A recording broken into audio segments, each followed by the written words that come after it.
Bank की high security वाली safe deposit vault के अंदर एक आदमी बड़े सुकून से एक लॉकर खोल रहा होता है। उसकी आवाज बताती है कि हर साल हजारों बैंक डकैतियां होती हैं, लेकिन ज्यादातर चोर इसलिए पकड़े जाते हैं क्योंकि बैंक तुरंत पुलिस को खबर कर देता है। उसका मानना था कि असली चालाकी उसी में है कि निशाना हमेशा ऐसे लोगों को बनाया जाए जो अपने काले धंधों की वजह से खुद कानून के पास जाने की हिम्मत न रखें। यही सोचकर वह एक ऐसे आदमी का लॉकर खाली कर देता है जिसने अपनी गैर कानूनी दौलत वहां छिपा रखी होती है। इस शातिर चोर का नाम रियो था। भेष बदलना उसकी सबसे बड़ी ताकत थी और उसका अपना एक उसूल था कि वह कभी किसी बेगुनाह इंसान की कमाई को हाथ नहीं लगाता। लेकिन रियो अकेला नहीं था। दुनिया के अलग अलग हिस्सों में ऐसे और भी लोग मौजूद थे जो कानून से बाहर रहकर भी सिर्फ बुरे लोगों को अपना निशाना बनाते थे। उन्हीं में से एक था ब्रावो। बचपन में उसने एक कहानी सुनी थी कि तेज धमाके बुरी ताकतों को भगा देते हैं और वही बात उसके दिमाग में हमेशा के लिए बैठ गई। वक्त के साथ वह विस्फोटकों का ऐसा माहिर बन गया कि बड़े से बड़ा ठिकाना भी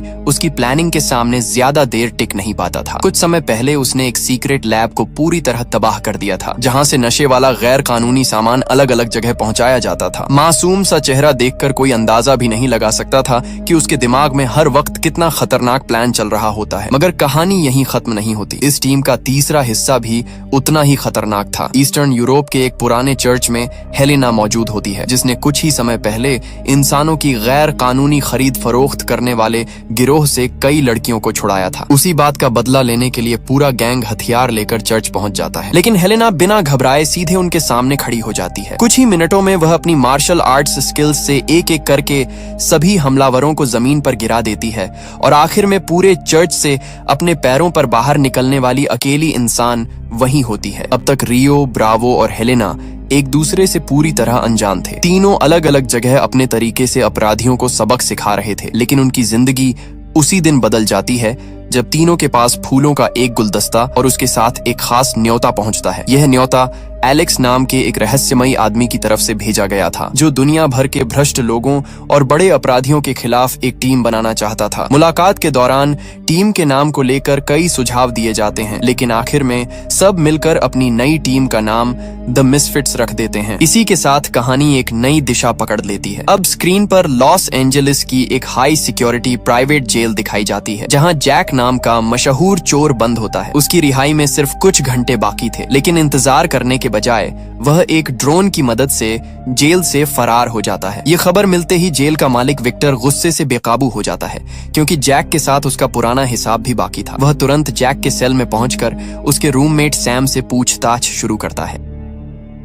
आखिरकार सैम दबाव में आकर बता देता है कि जैक इस वक्त एक अमीर अरब शख्स को निशाना बनाने गया है। इतना सुनते ही विक्टर अपने आदमियों को साथ लेकर जैक का पीछा करने निकल पड़ता है, जबकि असली खेल अब शुरू होने वाला था। विक्टर पूरी टीम के साथ सीधे उस आलीशान होटल की तरफ निकल पड़ता है जहां वह अमीर अरब मेहमान ठहरा हुआ था। दूसरी तरफ जैक पहले ही वहां पहुंच चुका होता है और बड़े आराम से एक रईस आदमी का भेष बनाकर अपने शिकार का इंतजार कर रहा होता है। जैसे ही वह शख्स अंदर आता है, जैक उसकी कलाई में पहनी बेहद दुर्लभ घड़ी की तारीफ शुरू कर देता है। बातों बातों में वह जानबूझकर अपनी ड्रिंक उसके कपड़ों पर गिरा देता है और सफाई करने का बहाना बनाकर बड़ी सफाई से उसका वॉलेट निकाल लेता है। लेकिन बाहर खड़े बॉडीगार्ड्स उसकी यह छोटी सी चाल पकड़ लेते हैं और कुछ ही देर में जैक को सुनसान जगह ले जाकर उसकी जमकर पिटाई कर देते हैं। आखिर में वॉलेट वापस लेकर चले जाते हैं, जिससे हर किसी को यही लगता है कि जैक का पूरा प्लान नाकाम हो गया। लेकिन जैक की असली चाल अभी सामने आनी बाकी थी। उसने वॉलेट नहीं बल्कि उसी अफरा तफरी के दौरान होटल के पेंट हाउस का एक्सेस कार्ड चुराया था। बॉडीगार्ड्स के जाते ही वह बिना एक पल गंवाए सीधे होटल लौटता है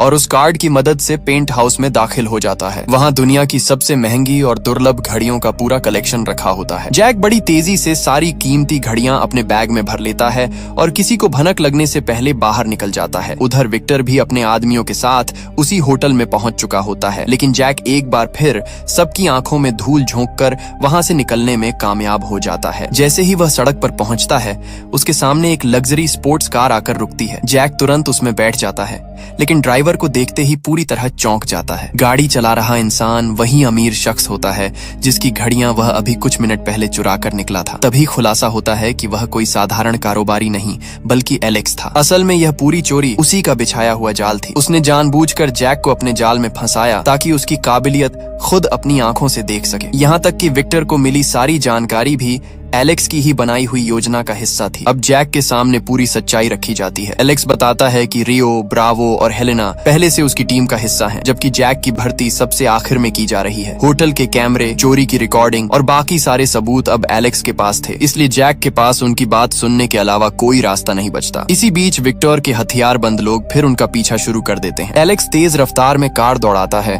और पीछा कर रही गाड़ियों को पीछे छोड़ते हुए सीधे अपने प्राइवेट जेट तक पहुंच जाता है। जेट के अंदर जैक पहली बार रियो, ब्रावो और हेलेना से मिलता है। माहौल थोड़ा हल्का करने की कोशिश होती है, लेकिन जैक साफ कह देता है कि उसे जबरदस्ती इस खेल में घसीटा गया है। यहीं से असली मिशन की शुरुआत होती है। एलेक्स पूरी टीम को बताता है कि विक्टर सिर्फ एक बिजनेसमैन नहीं, बल्कि दुनिया के सबसे खतरनाक हथियारबंद नेटवर्क के साथ मिलकर काम कर रहा है। उसकी प्राइवेट जेल में अरबों की गैर कानूनी दौलत सोने की ईंटों के रूप में छिपाकर रखी गई है, जिसे गलत कामों में इस्तेमाल किया जाना है। एलेक्स चाहता था कि यह पूरा खजाना उन लोगों के हाथ लगने से पहले गायब कर दिया जाए, लेकिन जैक इस मिशन को सुनते ही हंस पड़ता है। वह साफ कहता है कि अपनी जान जोखिम में डालकर वह किसी और की भलाई के लिए काम नहीं करेगा। अगर इतनी बड़ी चोरी करनी है तो उसे उस सोने में बराबर का हिस्सा चाहिए। एलेक्स और उसकी टीम यह शर्त मानने से इनकार कर देती है और जैक बिना कोई जवाब दिए वहां से उठकर चला जाता है। जैक टीम को छोड़कर सीधे अबू धाबी पहुंच जाता है। वहां वह एक आलीशान 5 स्टार होटल के बार में बैठकर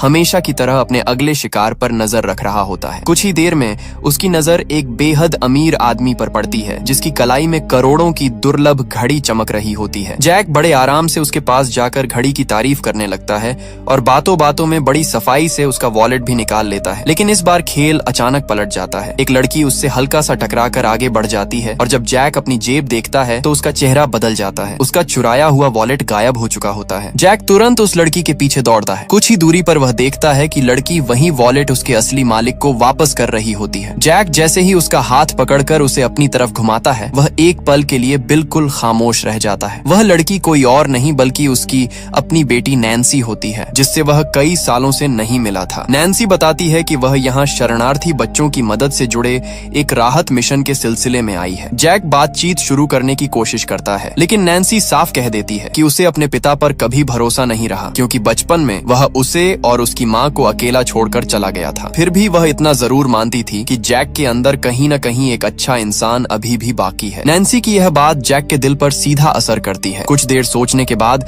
वह अपनी जेब से एलेक्स का दिया हुआ कॉन्टैक्ट कार्ड निकालता है और उसे फोन करके मिशन में शामिल होने के लिए तैयार हो जाता है। जब जैक दोबारा टीम से मिलता है तो उसे एक और बड़ा झटका लगता है। वहाँ नैन्सी पहले से मौजूद होती है। तब एलेक्स बताता है कि इस पूरे मिशन को शुरू करने में नैन्सी का भी बहुत बड़ा हाथ था। जैक हैरान रह जाता है, लेकिन अब पीछे हटने का सवाल ही नहीं बचता। अब पूरी टीम असली प्लानिंग शुरू करती है। जैक सबसे पहला सवाल पूछता है कि सोना आखिर जेल के किस हिस्से में छिपा है, लेकिन किसी के पास इसका पक्का जवाब नहीं होता। ये सुनकर जैक साफ कह देता है कि बिना पूरी जानकारी के इतनी बड़ी चोरी करना खुदकुशी के बराबर है। वह जेल के ब्लूप्रिंट, तस्वीरें और हर छोटी बड़ी जानकारी मंगवाता है। काफी देर तक सब कुछ ध्यान से देखने के बाद उसकी नजर एक अजीब बात पर जाकर रुकती है। जेल के अंदर खाना बनाने से लेकर इलाज और कपड़े धोने तक की सारी सुविधाएं मौजूद थीं। फिर भी बाहर एक लॉन्ड्री वैन आती जाती दिखाई दे रही थी। बस यहीं से जैक को शक हो जाता है कि असली राज उसी नकली लॉन्ड्री रूम के अंदर छिपा है। जैक पूरी टीम को समझाता है कि अगर बाहर से कपड़े मंगवाने की कोई जरूरत ही नहीं है, तो इसका मतलब साफ है कि लॉन्ड्री रूम सिर्फ दिखावे के लिए बनाया गया है। असली तिजोरी उसी के पीछे छिपाई गई होगी और पूरा सोना वहीं रखा होगा। उसकी यह बात सुनकर एलेक्स, रियो, ब्रावो और हेलेना सभी उसकी तेज नजर और समझदारी के कायल हो जाते हैं। अब मिशन का अगला चरण शुरू होना था। पूरी टीम को मिडिल ईस्ट के उस high security private detention centre तक पहुंचना था, जहां हर छोटी गलती उनकी पूरी योजना को खत्म कर सकती थी। लेकिन उस हाई सिक्योरिटी इलाके तक पहुंचना भी किसी मिशन से कम नहीं था। पूरे देश में सुरक्षा पहले से कई गुना बढ़ा दी गई थी, इसलिए एलेक्स साफ कर देता है कि वहां सीधे विमान से उतरना पूरी टीम को खतरे में डाल सकता है। आखिरकार फैसला होता है कि बाकी सफर रेगिस्तान के रास्ते ऊंटों पर तय किया जाएगा। लग्जरी गाड़ियों में घूमने का आदी जैक इस सफर से बिल्कुल खुश नहीं होता, जबकि रियो और ब्रावो पूरे रास्ते उसका मजाक उड़ाते रहते हैं। दूसरी तरफ हेलेना हमेशा की तरह शांत रहती है और सिर्फ अपने मिशन पर ध्यान देती है। इसी लंबे सफर में जैक को पहली बार अपनी बेटी नैन्सी के साथ खुलकर बात करने का मौका मिलता है। नैन्सी उससे पूछती है कि अगर मिशन पूरा हो गया तो क्या वह एक बार फिर उसे छोड़कर गायब हो जाएगा। वह नैन्सी से वादा करता है कि इस बार वह उसे अकेला छोड़कर कहीं नहीं जाएगा। दूसरी तरफ हेलेना मजाक में कहती है कि उसे मर्दों पर भरोसा नहीं, इसलिए वह उन्हें डेट करने के बजाय सीधा सबक सिखाना पसंद करती है। इस हल्की फुल्की बातचीत के बीच पूरी टीम रेगिस्तान का सफर पूरा करती रहती है। रात होते ही पूरी टीम रेगिस्तान में कैंप लगा देती है। सुरक्षा को ध्यान में रखते हुए फैसला किया जाता है कि नैन्सी अपने पिता के साथ नहीं रुकेगी, ताकि किसी अचानक हमले की हालत में दोनों एक साथ खतरे में न पड़े। अगली सुबह सब लोग एक होटल पहुंचते हैं, जहां मिशन की अगली तैयारी शुरू होती है। इसी दौरान नैन्सी हेलेना से पूछती है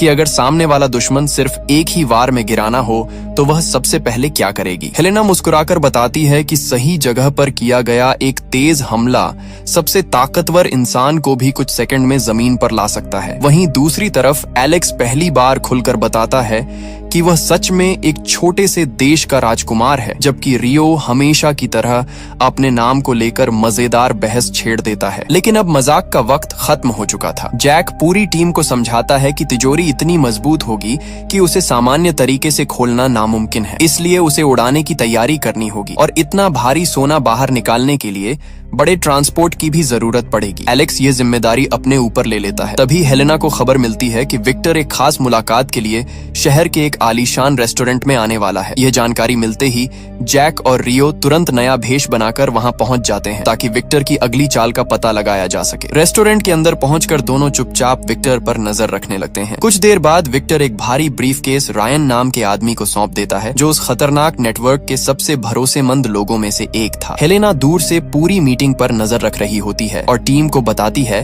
कि रायन अगले दिन इस ब्रीफकेस के साथ बैंक जाने वाला है। जैक तुरंत समझ जाता है कि यही मौका उन्हें दुश्मनों की पूरी योजना बिगाड़ने का मिलेगा। अगली सुबह रायन बैंक से कैश से भरा हुआ ब्रीफकेस लेकर बाहर निकलता है। वह पूरी तरह बेफिक्र होकर अपनी गाड़ी की तरफ बढ़ रहा होता है, लेकिन दूसरी तरफ जैक पहले से उसका इंतजार कर रहा था। जैसे ही रायन उसके करीब पहुंचता है, जैक जानबूझकर उससे टकरा जाता है। दोनों के बीच कुछ सेकंड की हल्की धक्का मुक्की होती है और उसी छोटे से मौके का फायदा उठाकर जैक असली ब्रीफकेस को बिल्कुल वैसा ही दिखने वाले नकली ब्रीफकेस से बदल देता है। पूरी चाल इतनी सफाई से होती है कि रायन को जरा सा भी शक नहीं होता और वह आराम से वहां से निकल जाता है। लेकिन जैक का असली निशाना सिर्फ ब्रीफकेस चुराना नहीं था। रायन सीधे अपने सरगना खालिद के ठिकाने पर पहुंचता है और पूरे भरोसे के साथ ब्रीफकेस उसके सामने रख देता है। जैसे ही खालिद उसे खोलता है, अंदर नोटों की जगह सिर्फ किताबें रखी होती हैं। यह देखकर उसका गुस्सा 7वें आसमान पर पहुंच जाता है। उसे यकीन हो जाता है कि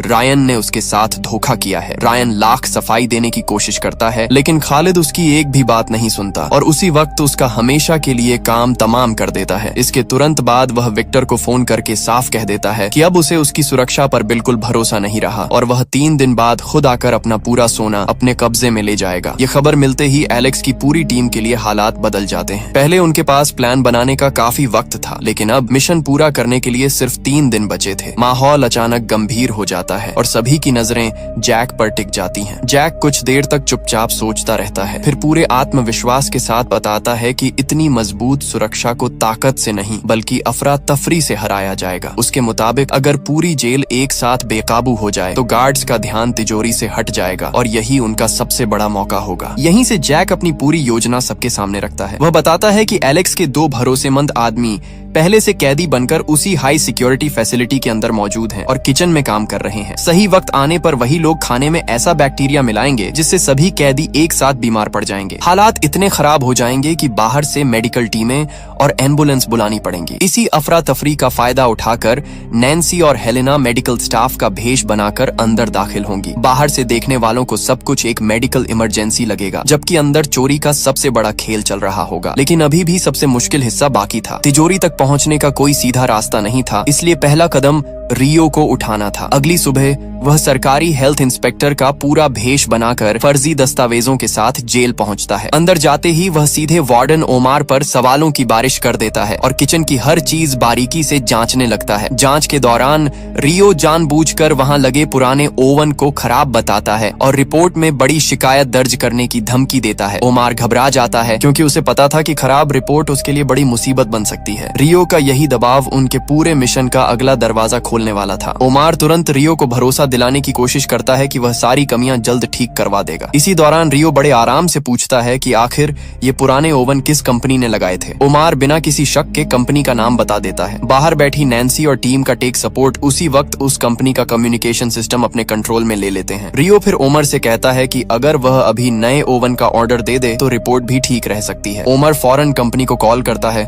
लेकिन कॉल सीधे जैक के पास पहुंचती है। जैक कंपनी का कर्मचारी बनकर बात करता है और भरोसा दिलाता है कि अगले ही दिन नए ओवन डिलीवर कर दिए जाएंगे। ओमर चैन की सांस लेता है, जबकि टीम के लिए जेल के अंदर घुसने का सबसे बड़ा बहाना तैयार हो चुका होता है। लेकिन सिर्फ बहाना मिल जाना काफी नहीं था। अब उन्हें उसी कंपनी का असली डिलीवरी ट्रक भी चाहिए था, वरना पूरी योजना पहले ही कदम पर पकड़ ली जाती। रात होते ही हेलेना चुपचाप एक बार में पहुंचती है, जहां उस कंपनी का असली ड्राइवर मौजूद होता है। वह बड़ी चालाकी से उसे अपनी बातों में उलझा लेती है और मौका मिलते ही उसे बेहोश कर देती है। इसके बाद हेलेना उसकी यूनिफॉर्म, पहचान और पूरा डिलीवरी ट्रक अपने कब्जे में ले लेती है। अब टीम के पास अंदर जाने का वैध बहाना भी था और वही गाड़ी भी, जिसे देखकर किसी को शक नहीं होना था। अगले दिन मिशन आखिरकार शुरू हो जाता है। जैक और ब्रावो कंपनी के कर्मचारियों का भेष बनाकर नए ओवन लेकर सीधे हाई सिक्योरिटी फैसिलिटी के अंदर पहुंच जाते हैं। किचन में सामान उतारते समय जैक की नजर एक बड़ी लाल रंग की पक्षी वाली मूर्ति पर पड़ती है, जिस पर विक्टर का नाम लिखा होता है। विक्टर से पुरानी दुश्मनी याद आते ही जैक चुपके से एक औजार निकालता है और उस मूर्ति का एक हिस्सा हल्का सा तोड़ देता है। ब्रावो ये देखकर हैरान रह जाता है और उसे लगता है कि जैक ने गुस्से में आकर यह हरकत की है, लेकिन जैक बिना कुछ समझाए अपना काम करता रहता है, क्योंकि उसके दिमाग में इस छोटी सी हरकत के पीछे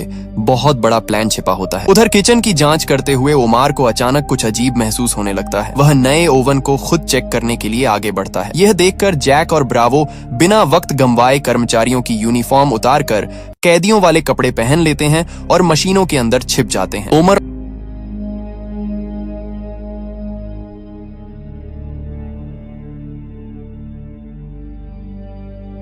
ओवन चालू करके उसकी जांच शुरू कर देता है। अंदर तापमान तेजी से बढ़ने लगता है और दोनों का दम घुटने लगता है, लेकिन बाहर रियो लगातार ओमर को अलग अलग सवालों में उलझाए रखता है। आखिरकार ओमर का ध्यान ओवन से हट जाता है और वह मशीनों को सही मानकर वहां से चला जाता है। इस तरह टीम एक बहुत बड़ा खतरा टाल देती है। रास्ता साफ होते ही रियो अपनी अगली चाल चलता है। वह जाते जाते ओमार को गले लगाकर शुक्रिया कहता है और उसी दौरान बड़ी सफाई से उसकी जेब से लॉन्ड्री रूम का एक्सेस कार्ड निकाल लेता है। यह कार्ड तुरंत एलेक्स के उन दो भरोसेमंद साथियों तक पहुंचा दिया जाता है, जो पहले से कैदियों का भेष बनाकर अंदर मौजूद थे। दोनों फौरन गार्ड्स की यूनिफॉर्म पहनकर लॉन्ड्री वाले रास्ते की निगरानी संभाल लेते हैं, ताकि कोई असली गार्ड उधर न आ सके। मौका मिलते ही जैक और ब्रावो लॉन्ड्री रूम के अंदर पहुंचते हैं। वहां वॉशिंग मशीनें नहीं, बल्कि एक विशाल छिपी हुई तिजोरी उनका इंतजार कर रही होती है। अगली सुबह पूरा मिशन अपने सबसे खतरनाक दौर में पहुंच जाता है। एलेक्स के दोनों साथी, जो पहले से किचन में काम कर रहे थे, सही वक्त का इंतजार करते हैं और फिर चुपचाप पूरे खाने में फूड पॉइजनिंग पैदा करने वाले बैक्टीरिया मिला देते हैं। खाना शुरू होते ही कुछ ही मिनटों में पूरे हाई सिक्योरिटी सेंटर में अफरा तफरी मच जाती है। एक एक करके सभी कैदी तेज दर्द और उल्टियों से बेहाल होने लगते हैं। हालात इतने खराब हो जाते हैं कि जेल प्रशासन के पास बाहर से मेडिकल टीम और कई एम्बुलेंस बुलाने के अलावा कोई रास्ता नहीं बचता। यही वह मौका था जिसका पूरी टीम शुरुआत से इंतजार कर रही थी। जैसे ही मेडिकल टीमें अंदर पहुंचती हैं, मिशन का दूसरा हिस्सा भी शुरू हो जाता है। नैन्सी मेडिकल स्टाफ का भेष बनाकर बाकी पैरामेडिक्स के साथ अंदर दाखिल होती है। दूसरी तरफ विक्टर को भी इस अचानक फैली अफरा तफरी की खबर मिल जाती है। उसे तुरंत एहसास हो जाता है कि यह सब महज एक हादसा नहीं हो सकता। वह बिना देर किए अपनी पूरी सिक्योरिटी टीम के साथ वहां पहुंच जाता है। इसी बीच मौका देखकर नैन्सी चुपचाप एक एम्बुलेंस के नीचे छोटा सा विस्फोटक उपकरण फिट कर देती है, ताकि सही वक्त पर पूरी सिक्योरिटी का ध्यान दूसरी तरफ मोड़ा जा सके। उधर जैक और ब्रावो पहले ही तिजोरी के ठीक ऊपर बने बाथरूम तक पहुंच चुके होते हैं। जैक पहले से जानता था कि इतनी मजबूत तिजोरी को खोलना नामुमकिन है, इसीलिए उसे सीधे उड़ाना ही एकमात्र रास्ता था। ब्रावो ड्रिल मशीन से फर्श में एक छोटा सा छेद बनाना शुरू करता है। हैरानी की बात यह थी कि इतने खतरनाक काम के दौरान भी वह आराम से अपना छोटा स्पीकर निकालकर गाने सुनने लगता है। जैक को उसका यह बेफिक्र अंदाज बिल्कुल पसंद नहीं आता, लेकिन वह बिना बहस किए अपने काम पर ध्यान रखता है। छेद पूरा होते ही ब्रावो एक पाइप के जरिए तिजोरी के अंदर खास गैस भरना शुरू कर देता है और कुछ ही देर में पूरी तिजोरी उस गैस से भर जाती है। अब पूरी योजना का सबसे अहम पल सामने था। जैक उल्टी गिनती शुरू करता है और ठीक आखिरी सेकंड पर ब्रावो जलता हुआ लाइटर उस छेद के अंदर छोड़ देता है। अगले ही पल तिजोरी के अंदर जोरदार धमाका होता है, लेकिन उसी सेकंड बाहर नैन्सी भी एम्बुलेंस के नीचे लगाए गए विस्फोटक को सक्रिय कर देती है। दोनों धमाके एक साथ होने की वजह से बाहर मौजूद सभी गार्ड्स यही समझते हैं कि विस्फोट सिर्फ पार्किंग वाले हिस्से में हुआ है। पूरी सिक्योरिटी बाहर की तरफ दौड़ पड़ती है, जबकि इसी मौके का फायदा उठाकर जैक और ब्रावो टूटी हुई तिजोरी के अंदर पहुंच जाते हैं। उनके सामने सोने की ईंटों का विशाल ढेर रखा होता है, जिसके लिए इतनी बड़ी योजना बनाई गई थी। लेकिन जैक जानता था कि सिर्फ तिजोरी तक पहुंचना काफी नहीं है। सबसे पहले ब्रावो वहां लगे सीसीटीवी कैमरे के सामने जाकर पूरी तिजोरी की एक तस्वीर खींच लेता है। फिर वह अपना मोबाइल कैमरे के बिल्कुल सामने इस तरह सेट कर देता है कि सिक्योरिटी रूम में वहीं रुकी हुई तस्वीर लगातार लाइव फुटेज जैसी दिखाई देती रही। कुछ मिनटों तक यह चाल सफल रहती है, लेकिन विक्टर जब खुद कैमरों की निगरानी करता है तो उसे कुछ गड़बड़ महसूस होती है। वह गार्ड को कैमरा झूम करने का आदेश देता है, लेकिन तस्वीर बिल्कुल नहीं बदलती। बस यहीं विक्टर समझ जाता है कि किसी ने कैमरे को धोखा दिया है। वह तुरंत पूरे सेंटर में लॉकडाउन का आदेश देता है और पूरी रफ्तार से तिजोरी की तरफ दौड़ पड़ता है, जबकि जैक और उसकी टीम के पास अब गलती की बिल्कुल भी गुंजाइश नहीं बची थी। विक्टर जैसे ही तिजोरी वाले कमरे में पहुंचता है, वहां का नजारा देखकर उसके होश उड़ जाते हैं। मजबूत तिजोरी पूरी तरह टूट चुकी होती है और अंदर रखा सारा सोना गायब था। एक पल के लिए वह यही समझता है कि चोर मेडिकल टीम का फायदा उठाकर सोना स्ट्रेचर के नीचे छिपाकर बाहर ले जा रहे हैं। वह गुस्से में पूरे सेंटर को सिर पर उठा लेता है और अपने आदमियों को आदेश देता है कि बाहर निकलने वाली हर एम्बुलेंस, हर स्ट्रेचर और हर मेडिकल गाड़ी की पूरी तलाशी ली जाए। सिक्योरिटी टीम एक एक वाहन रोककर चेक करती है, लेकिन किसी भी गाड़ी से सोने का एक छोटा टुकड़ा तक नहीं मिलता। इससे विक्टर और भी ज्यादा उलझन में पड़ जाता है। उसी दौरान उसे दूसरी खबर मिलती है कि खालिद खुद अपना सोना लेने के लिए इलाके में पहुंच चुका है। अब विक्टर पर दो तरफ से दबाव बढ़ चुका था। अगर सोना नहीं मिला तो उसे अपने ही साथियों के सामने जवाब देना पड़ेगा। इसी अफरा तफरी के बीच विक्टर की नजर कुछ अजीब लोगों पर पड़ती है। उन्होंने केमिकल प्रोटेक्शन वाले सूट पहन रखे थे और एक बेहद भारी क्रेट को लॉन्ड्री और कचरा ले जाने वाली वैन में लोड कर रहे थे। विक्टर का एक आदमी उन्हें रोक कर पूछता है कि इस क्रेट में क्या है। जवाब मिलता है कि यह जहरीला मेडिकल कचरा है, जिसे तुरंत बाहर भेजना जरूरी है। विक्टर को बात पूरी तरह हजम नहीं होती और वह खुद उनकी तरफ बढ़ने लगता है, लेकिन उससे पहले ही वैन तेजी से गेट पार करके बाहर निकल जाती है। विक्टर को पूरा यकीन हो जाता है कि चोरी किया गया पूरा सोना उसी वैन में छिपाया गया है। वह बिना देर किए अपनी हथियारबंद टीम के साथ उसका पीछा शुरू कर देता है। उधर वह वैन पूरी रफ्तार से रेगिस्तान की तरफ बढ़ रही होती है। उसे एलेक्स चला रहा था। कुछ ही देर में पीछा करते हुए विक्टर की गाड़ियां भी उनके करीब पहुंच जाती हैं और रेगिस्तान के बीच जबरदस्त पीछा शुरू हो जाता है। एलेक्स बेहद खतरनाक रफ्तार से गाड़ी संभालता है, जबकि रियो पीछे से छोटे छोटे गैजेट्स और विस्फोटक फेंककर पीछा कर रही कई गाड़ियों को रास्ते से बाहर कर देता है। इसके बावजूद विक्टर उनका पीछा नहीं छोड़ता और लगातार उनके पीछे लगा रहता है। आखिरकार वैन एक सुनसान इलाके में जाकर रुक जाती है। विक्टर अपनी पूरी टीम के साथ उसे चारों तरफ से घेर लेता है और जीत की मुस्कान के साथ आगे बढ़ता है, लेकिन अगले ही पल पूरा खेल पलट जाता है। आसपास छिपे हुए दर्जनों हथियारबंद सैनिक बाहर निकल आते हैं और अपनी बंदूकें विक्टर और उसके आदमियों की तरफ तान देते हैं। यह इलाका एलेक्स के अपने देश का सैन्य क्षेत्र होता है, जहां पहले से एक बड़ा कार्गो विमान उनका इंतजार कर रहा था। रियो मुस्कुराते हुए बताता है कि यह पीछा भी उनकी योजना का हिस्सा था। उन्होंने जानबूझकर विक्टर को यहाँ तक खींचा ताकि इस दौरान असली ऑपरेशन कहीं और बिना किसी रुकावट के पूरा किया जा सके। इसी बीच जैक और ब्रावो जेल के अंदर अपना आखिरी कदम पूरा कर रहे होते हैं। जिस लाल रंग की बड़ी पक्षी वाली मूर्ति को जैक ने पहले जानबूझकर नुकसान पहुंचाया था, अब उसी का असली राज सामने आता है। दोनों टूटे हुए हिस्से के अंदर एक एक करके पिघला हुआ सोना भरना शुरू कर देते हैं। बाहर से देखने पर वह मूर्ति बिल्कुल पहले जैसी दिखाई देती है, इसलिए किसी गार्ड को जरा सा भी शक नहीं होता कि करोड़ों की गैर कानूनी दौलत अब तिजोरी में नहीं,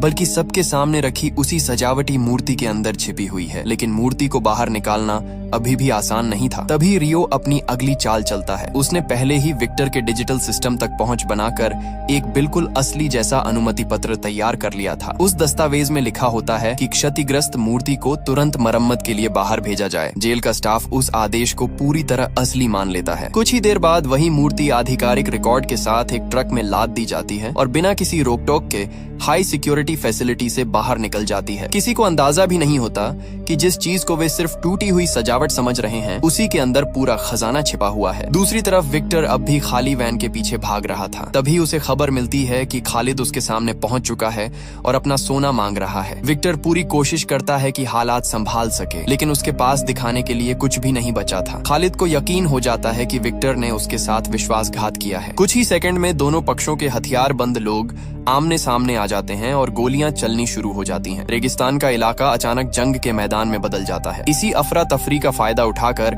एलेक्स और उसकी टीम वहां से सुरक्षित दूरी बना लेते हैं, जबकि विक्टर और खालिद एक दूसरे से लड़ने में उलझ जाते हैं। इसी दौरान कहानी का एक और मोर्चा खुलता है। होटल में कैद हेलेना को विक्टर के आदमी अकेला समझ रहे होते हैं, लेकिन जैसे ही उन्हें मौका मिलता है, हेलेना अपनी जबरदस्त फाइटिंग स्किल्स दिखाना शुरू कर देती है। वह एक एक करके कई आदमियों को काबू कर लेती है और कमरे से बाहर निकल जाती है। रास्ते में उसका सामना और भी गार्ड्स से होता है, लेकिन हेलेना बिना रुके सभी को पीछे छोड़ती हुई आखिरकार होटल से बाहर निकलने में सफल हो जाती है। अब पूरी टीम फिर से आजाद थी और मिशन का सबसे मुश्किल हिस्सा लगभग पूरा हो चुका था। अब सिर्फ आखिरी हिसाब बाकी था। जैक, नैन्सी, रियो, ब्रावो, हेलेना और एलेक्स एक सुरक्षित जगह पर दोबारा मिलते हैं। कुछ ही देर बाद मरम्मत के नाम पर बाहर लाई गई वही विशाल लाल मूर्ति भी उनके पास पहुंच जाती है। जैक उसके टूटे हुए हिस्से को देखकर हल्की सी मुस्कान देता है, क्योंकि पूरी योजना बिल्कुल वैसी ही सफल हुई थी जैसी उसने शुरुआत में सोची थी। अब उनके सामने आखिरी काम बचा था, मूर्ति के अंदर छिपे पूरे सोने को बाहर निकालना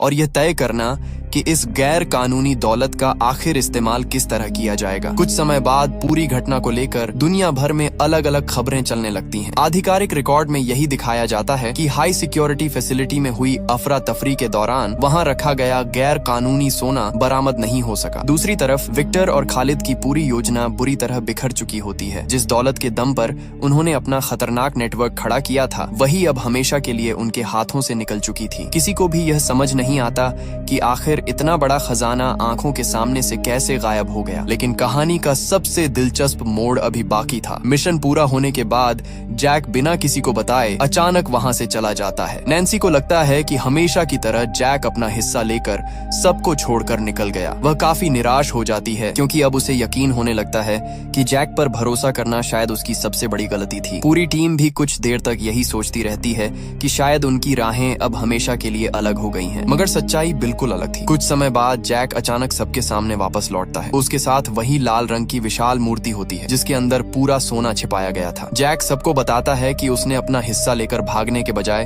पूरी दौलत सुरक्षित रखने का इंतजाम किया था। इसके बाद मूर्ति को खोला जाता है और उसके अंदर छिपी सोने की ईंटें एक एक करके बाहर निकाली जाती हैं। ये देखकर पूरी टीम समझ जाती है कि जैक शुरू से ही आखिरी चाल सबसे अंत के लिए बचाकर बैठा था। नैन्सी भी मुस्कुराने लगती है, क्योंकि उसका भरोसा आखिरकार गलत साबित नहीं हुआ। इसके तुरंत बाद जैक अपनी सबसे निजी जिम्मेदारी भी पूरी करता है। वह अपनी बेटी से मिलता है, जिससे उसका रिश्ता कई सालों से टूट चुका था। इस बार वह उससे किसी बहाने या झूठ के साथ नहीं, बल्कि एक बदले हुए इंसान की तरह मिलता है। दोनों के बीच की दूरियां धीरे धीरे खत्म होने लगती हैं। दूसरी तरफ एलेक्स, रियो, ब्रावो, हेलेना और नैन्सी भी मिशन की सफलता का जश्न मनाते हैं, लेकिन वे इस खजाने को अपने बीच बांटने के बजाय एक अलग फैसला लेते हैं। पूरी गैर कानूनी दौलत को गुप्त तरीके से शरणार्थियों और जरूरतमंद लोगों की मदद के लिए दान कर दिया जाता है, ताकि जिस संपत्ति का इस्तेमाल बरसों तक बुरे कामों में होता रहा, वही अब लोगों की जिंदगी बेहतर बनाने में काम आए। पूरी टीम एक बार फिर साथ खड़ी दिखाई देती है, लेकिन इस बार किसी चोरी या मिशन के लिए नहीं, बल्कि यह महसूस करने के लिए